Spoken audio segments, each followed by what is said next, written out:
1 saat 05.10. 1 saat 1.05.10. 1 Grup 6. 10 1.05 10. Grup 6. En Hadi çok geçmiş istenen olsun. grup buydu. Chat. Şimdi grup 6. Ecem, Nisa, Beril, Kübra, Elif. Kurgu mu gerçekmiş sevgin komedi filmi bizden ciddi. Sakla pençeni dur bir canım. O daha iyi şarkıcı zaten belli ya. Rap'i de daha konsantre okuyor zaten. Ya da akşamı bekle kal sakin. Sınama sabrımı kızdır. Genel vokal dizaynı da daha iyi. Beni yoksa olur sohbet tek. Ritmi alıyorlar. Bir de sadece ritim almıyorlar. Mimik var. Öndeki iki kızda mimik de var sürekli yaptıkları.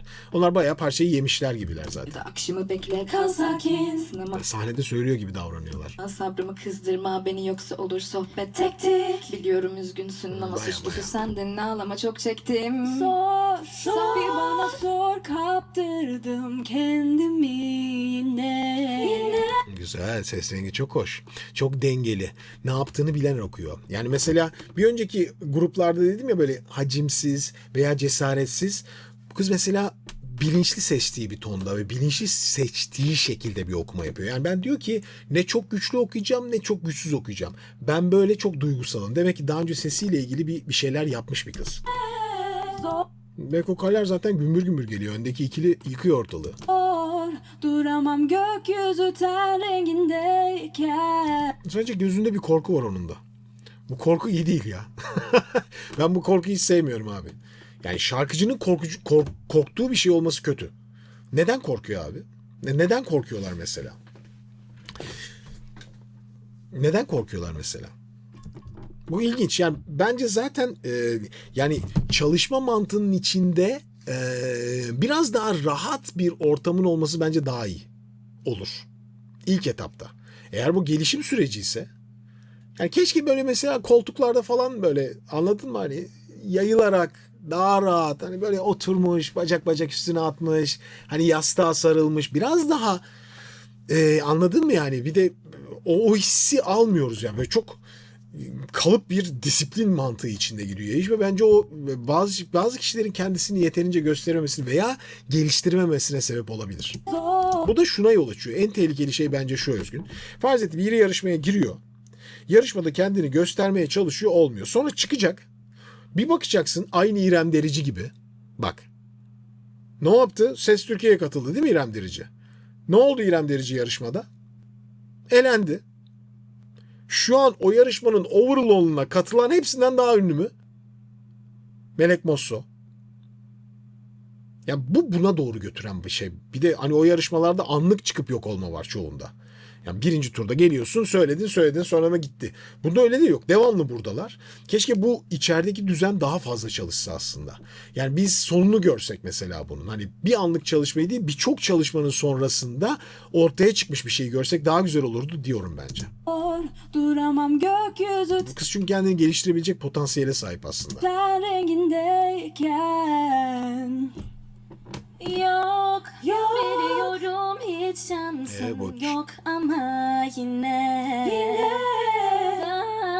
Bu sefer başarabiliriz belki de. Oo bayağı iyi okuyor. En kontrollü, en zaten parçayı isteyen, ona gelmesini de bekleyen, rahat, relax. Müthiş fark var aralarında. Bayağı böyle çok büyük fark var ya. Çok ciddi fark var şimdi. Mesela bütün grupların içinde en iyi şarkıcı bu kız. Net. Durma, saklama hislerini tutma. Karışmaz kimse bizi duymaz. Umrumda değil artık dünya. Evet çok çekingen ve korkak okuyorlar gene. Beni duysa. Bak mesela dedim ya bu kızda çok yetenek var. Yetenek çok fazla. Kendini ne kadar gösterebilecek bu oradaki çalışmayla ilgili. İyi çalışma, sıkı çalışma, uzun süreli çalışmada bayağı öne yaklaşır ve çok duru bir sesi var. Hani Ayu var ya Koreli. Bak bu his var bu kızda. Ayu'nun efekti var. Ben çok beğendim bu kızı. İlginç. Onu söyleyeyim yani. Ben çok beğendim. Yeteneği çok fazla bu kızın. Durma, sakla. Oo, bir saniye ne oluyor? Durma, saklama hislerini tutma. Aynı korku onda da var. Çok korkuyor. Bakar mısınız? Karışmaz kimse bizi duymaz. Ve çok düz okuyor tabii ki. Korku bazı kişileri böyle sönükleştiriyor ve donuklaştırıyor. Umrumda değil artık dünya. Pek inanmıyorlar ya. Yani yaparken onun iyi olabileceğini pek inanarak söylemiyorlar bence. Bu iyi bir şey değil ya. Bu zaten bence çözülmesi gereken ana mevzu bu.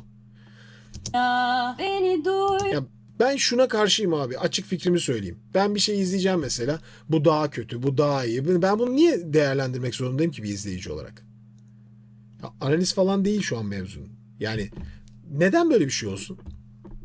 Ya çünkü mesela bu iki kız çok daha hazır. Bunların çok daha iyi şarkıcı olmaları, hazır olmaları, o zaman niye yarışıyorlar? Yani bence potansiyelleri birbirine yakın kişiler olmasa çok daha eğlenceli olur her şey. Bunların değilse o zaman onların geliştirilmesi veya daha iyilerini bulunması gerekiyor. Veya geliştirilebilmesi gerekiyor yani. Ana hedefin tamam bunlar çok iyi şarkıcı ama siz de daha iyi olmalısınız. Ne kadar şu. İşte bilmiyorum, o nedenle bana yanlış geliyor bazı şeyler. Yani sizin de fikirlerinizi sorarım. Chat'tekiler. Yazın. Çünkü ben mesela biliyorum ki biraz daha kendine güveni kazanmış olsa bundan önceki süreçte ve o hissi alsa daha iyi söyler. Mesela bu şu an söyleyen Koreli galiba değil mi bu kız? Daha iyi söyler. Ama ümitsiz söylüyor. Yani olmayacağını biliyor. Yok yani diyor hani. Seni Çünkü yarışıyor yani. Niye yarışıyor ki abi? tutma.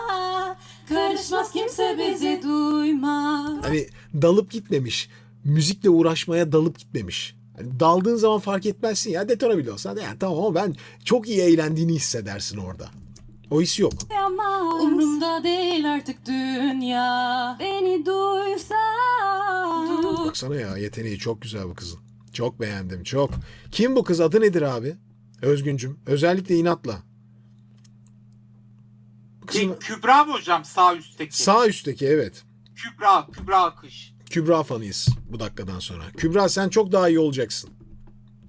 İster bu yarışmada ister sonra fark etmez. Senin bir müzik yolculuğun var. Herkesin orada. Buradaki bu genç kızların hepsinin öyle. Yani bu yarışmayla bağımsız hepsinin bir hayatları olacak.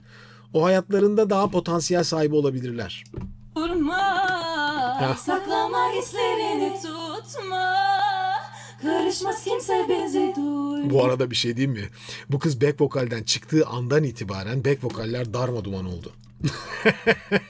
Çünkü demek ki çok iyi yapıyormuş. Hepsini. Çok iyi besliyormuş. Bak şimdi. Umrumda değil artık dünya. Beni duysa. Durma. Saklama hislerini tutma. Evet, tekniği de iyi. Karışmaz kimse bizi Backlerin hepsi darmaduman. duymaz. Umrumda değil artık dünya. O kadar kötü geldi ki backler o da dağıldı. Beni duysa. En iyisi bu kız. Net. Yani hiç tartışmaya bile değmez yani. Müzikal o ana kadarki becerileri en fazla gelişmiş olan şarkıcı 11 numaralı aday. Hala isimlerini, bence üzerinde isimlerini de yazması gerek. Artık aday yazmak bence doğru değil ya. Özgün. Bilmiyorum, ben böyle şeylere takılmaya başlıyorum. Daha önce de biliyorsunuz mikrofonlarına takılmıştım. Bir mikrofon dolaşıyordu. 5 mikrofon var. Artık burada aday yazmasın ya. 11 numaralı aday yani şey gibi, hani açlık oyunlarındaki gibi. Ya isimleri var ve isimlerini bile bilmiyorum kızların. Bakıp duruyorum. Ben ilk defa izliyorum yarışmayı mesela. Hiçbirini bilemeyeceğim demektir bu benim için. Aday yazması beni çok irite ediyor. Nefret ediyorum yani bu görüntüden.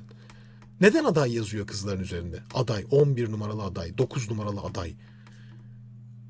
Box bak yazıyor arkadaş, görüyor musun? Yani işte bu reality mantığı bir yerde beni şey yapıyor. Ben çünkü her zaman şarkıcıdan abi. O genç kızların orada psikolojileri var. Ne olursa olsun bu yarışma bugün olacak, yarın yok. Ama videolar kalıcı, değil mi? Yani oradaki psikolojilerin ben yüksek, hepsinin çok enerjik ve moralli, mutlu olmalarını çok isterim. Şarkıcılık olarak da.